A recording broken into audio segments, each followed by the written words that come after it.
Hello students, class 9th हमारा बेटा SST में सिविक्स में चैप्टर 4 चल रहा है। इससे पहले हम इसके 4 पार्ट्स बना चुके हैं, आप लोगों ने वीडियो देखी भी होंगी, है ना। इससे पहले हमने पार्ट 4 में क्या मतलब किसके बारे में पढ़ा था, प्रधानमंत्री है उनके मंत्रिमंडल और उनके अधिकारों के बारे में पढ़ा था, और राष्ट्रपति और उनके अधिकारों के बारे में पढ़ा था। भाई उनके पास क्या क्या अधिकार होते हैं, है ना, इन सब चीज़ों के बारे में पढ़ा था और वो क्या क्या डिसीजन लेते हैं। फिर आज हमारा है राष्ट्रपति प्रणाली। राष्ट्रपति प्रणाली मतलब क्या होता है कि आपको पता है कि यहाँ पर मतलब हमारे क्या होते हैं, प्रधानमंत्री और राष्ट्रपति, है ना, दो मुख्य व्यक्ति होते हैं, लेकिन मेन जो पावर्स होती है, अधिकार होते हैं, वो प्रधानमंत्री के पास होते हैं। राष्ट्रपति के पास जो अधिकार होते हैं ना, कुछ ही अधिकार होते हैं जिनका वे यूज कर सकते हैं। ये सब चीज़ें आपने पढ़ी है। जैसे कि राष्ट्रपति प्रणाली में क्या है, दुनिया में हर जगह राष्ट्रपति भारत की तरह औपचारिक शासनाध्यक्ष नहीं होता है। भाई जैसे हमारे यहाँ जो राष्ट्रपति होते हैं वो कैसे होते हैं, औपचारिक शासनाध्यक्ष होते हैं, है ना। हर जगह ऐसा नहीं होता है। दुनिया में अनेक देशों में राष्ट्रपति राष्ट्राध्यक्ष भी होता है और सरकार का मुखिया भी होता है। अमेरिकी राष्ट्रपति इस तरह के राष्ट्रपति का जाना माना क्या है, उदाहरण है। उसका चुनाव लोग प्रत्यक्ष वोट से करते हैं। अमेरिका में क्या होता है कि जो राष्ट्रपति होते हैं उनसे क्या करता है, राष्ट्राध्यक्ष भी कहा जाता है, और उनका चुनाव कैसे होता है, प्रत्यक्ष रूप से किया जाता है, यानी कि वोटिंग के जरिए उनका चुनाव किया जाता है। और जब वह इलेक्शंस में जीत जाते हैं उसके बाद वो क्या करते हैं कि वे, है ना, वहीं अपने मंत्रियों का चुनाव और नियुक्त करता है। फिर वो क्या करते हैं, जब इलेक्शन जीत जाते हैं वो अपने मंत्रियों का चुनाव करते हैं और उनको उनके पदों पर नियुक्त करते हैं। कानून बनाने का काम अभी भी विधायिका करती है। भाई कानून बनाने का काम कौन करती है, विधायिका करती है। अमेरिका में उसे क्या कहा जाता है, कांग्रेस कहा जाता है। पर राष्ट्रपति किसी भी कानून को वीटो के अधिकार से रोक सकता है। अमेरिका में क्या है कि भाई राष्ट्रपति के पास क्या अधिकार होता है कि वो, है ना, कोई भी कानून बनाया जा रहा है तो कानून को वीटो के अधिकार से क्या कर सकती है, भाई कोई कानून बनाया तो उसे रोकना चाहती है तो वीटो के अधिकार से रोक सकती है। सबसे बड़ी बात यह है कि राष्ट्रपति बनने के लिए उसे कांग्रेस के बहुमत के समर्थन की ज़रूरत नहीं होती है। भाई जैसे कहते हैं कि उसे राष्ट्रपति बनने के लिए कांग्रेस के बहुमत की समर्थन की आवश्यकता नहीं होती है, और नहीं है ना, और न ही उसके प्रति उत्तरदायी होता है। भाई उसका कार्यकाल, हमारे यहाँ कार्यकाल कितना होता है, 5 साल होता है, वहाँ पर उसका कार्यकाल क्या होता है, 4 साल होता है।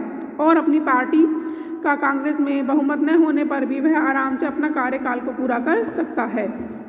कि हमारे यहाँ क्या है कि पार्टी का समर्थन होना चाहिए, है ना। अगर सपोज करो यहाँ पर लोक दल के 50% जो नेता हैं उसके प्रति क्या करते हैं कि भाई उसके प्रति दिखा दे कि भाई हमें इस पर बिलीव नहीं है ना, असंतोष जाहिर कर दें तो उसको अपने पास त्यागपत्र देना पड़ता है, लेकिन वहाँ पर ऐसा नहीं है।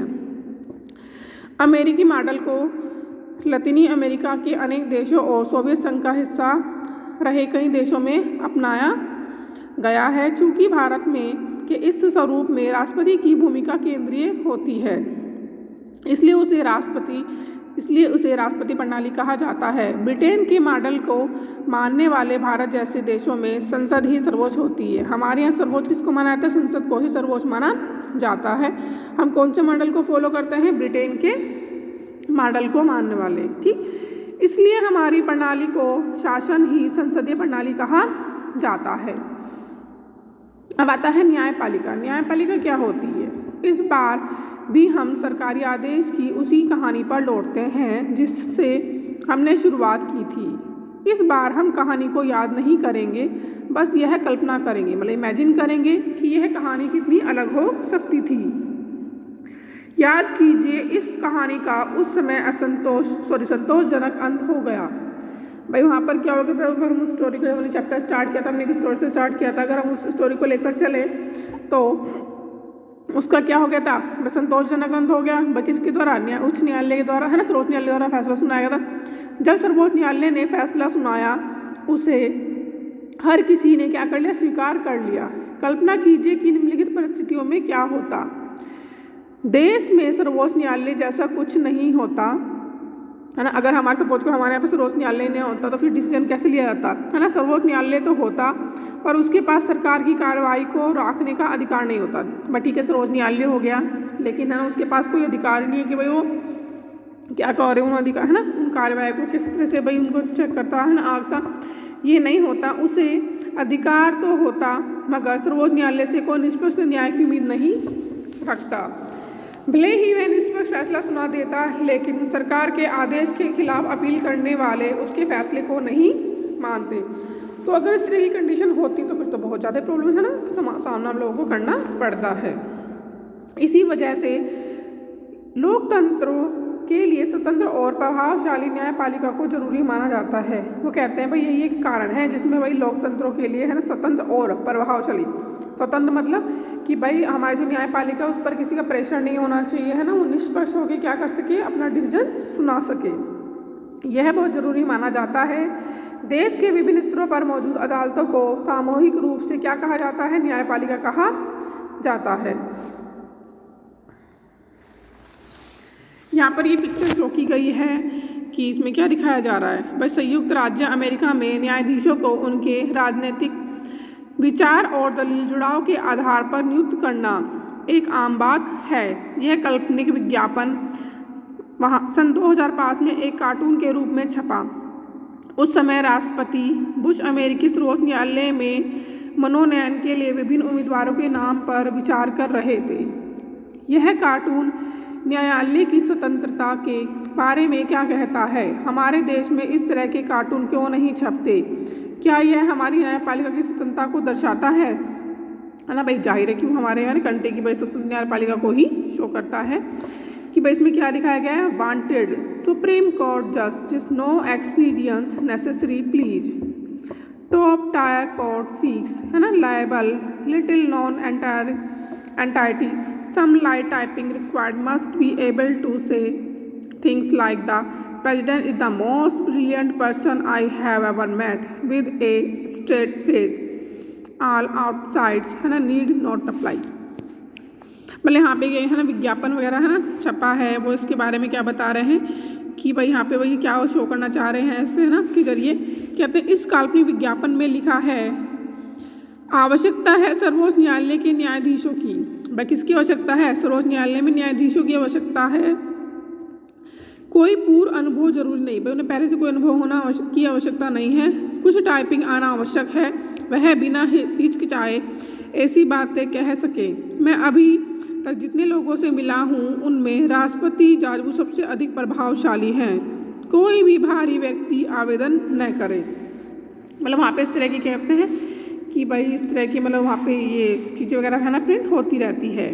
भारतीय न्यायपालिका में पूरे देश के लिए सर्वोच्च न्यायालय है ना, राज्यों में उच्च न्यायालय,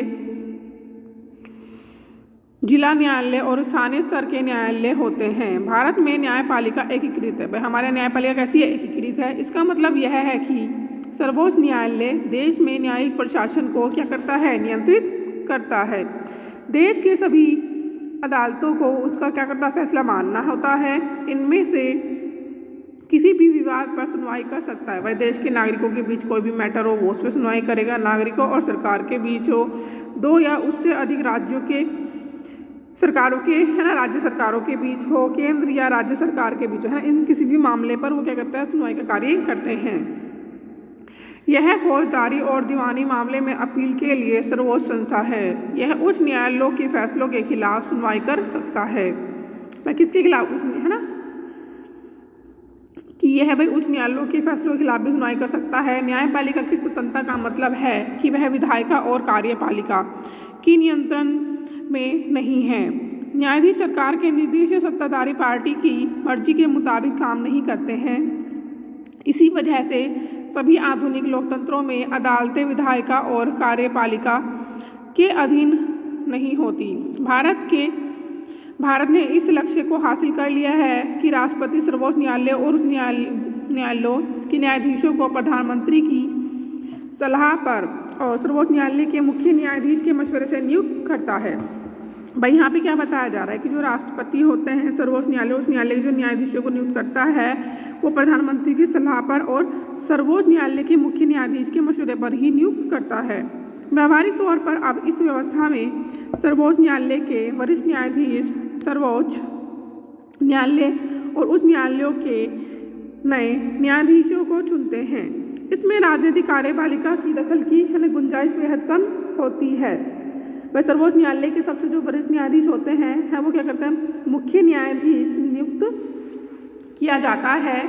एक बार किसी व्यक्ति को सर्वोच्च न्यायालय या उस न्यायालय का न्यायाधीश नियुक्त करने के बाद उसे उसके पद से हटाना लगभग क्या हो जाता है, असंभव हो जाता है।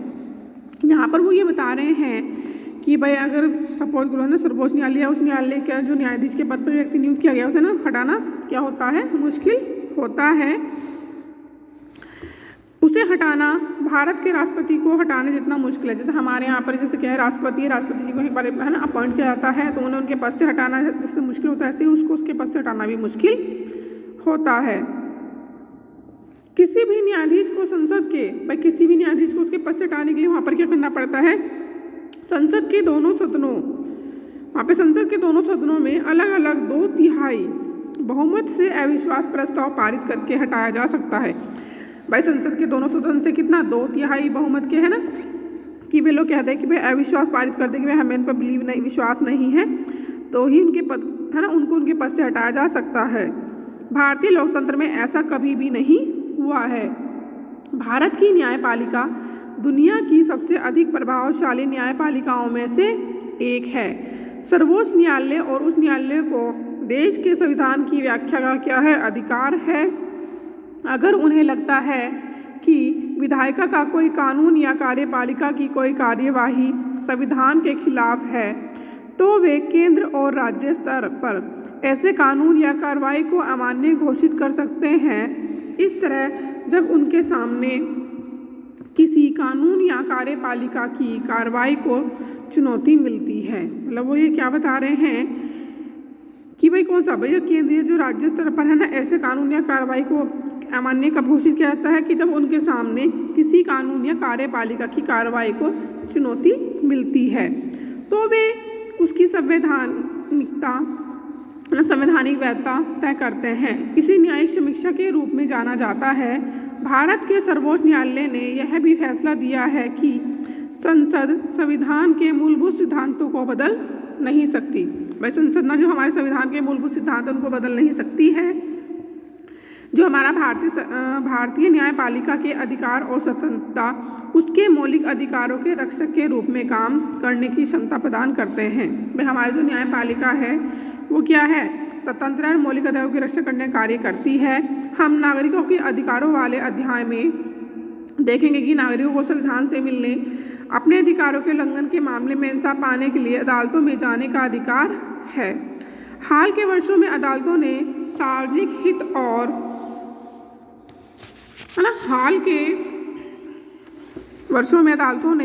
हित और मानवाधिकारों के संरक्षण के लिए विभिन्न फैसले और निर्देश दिए हैं। सरकार की कार्रवाइयों से जनहित को ठेस पहुंचने की स्थिति में कोई भी अदालत जा सकता है। और सीधी बात, अगर किसी भी व्यक्ति को लगता है कि भाई हमारे अधिकारों का हनन हो रहा है ना, यानी कि हमारे अधिकारों को हमसे भाई मतलब हमारे अधिकार कम हो रहे हैं या हमें कोई कुछ ठेस पहुंचाने की कोशिश कर रहा है, तो हम क्या कर सकते हैं, अपने न्याय पाने के लिए अदालत में जा सकते हैं। इसे जनहित याचिका कहते हैं। वैसे किस नाम से आता है, जनहित याचिका कहते हैं। अदालतें सरकार को निर्णय करने की शक्ति के दुरुपयोग से रोकने के लिए हस्तक्षेप करती है। भाई हमारी जो अदालतें हैं, अगर भाई सरकार के द्वारा कोई भी ऐसे गलत उनके अपनी पावर्स का दुरुपयोग किया जा रहा है तो वह उसको रोकने के लिए उसमें हस्तक्षेप कर सकती है। वे सरकारी अधिकारियों को भ्रष्ट आचरण से रोकती है। वह किस चीज़ को रोकती है, वह सरकारी अधिकारियों को उनके भ्रष्ट आचरण से रोकती है। इसी वजह से लोगों के बीच न्यायपालिका को काफ़ी विश्वास हासिल है। और सीधी बात है, न्यायपालिका का लोगों में एक विश्वास न्यायपालिका के लिए लोगों का एक विश्वास बना हुआ है कि हमारे साथ कभी भी कुछ भी गलत नहीं हो सकता है। और वह हमारे अधिकारों की क्या करती है ना, रक्षा करती है और हमारे अधिकारों के हनन होने से बचाती है। बेटा आप इस वीडियो को ध्यानपूर्वक सुनेंगे है ना, और देखेंगे और आप इस चैप्टर को अच्छे से पढ़ेंगे। कहीं पर भी कोई डाउट हो तो आप पूछ सकते हैं, और जहाँ जहाँ इंपॉर्टेंट होता है वहाँ पर आप अंडरलाइन करते चलेंगे।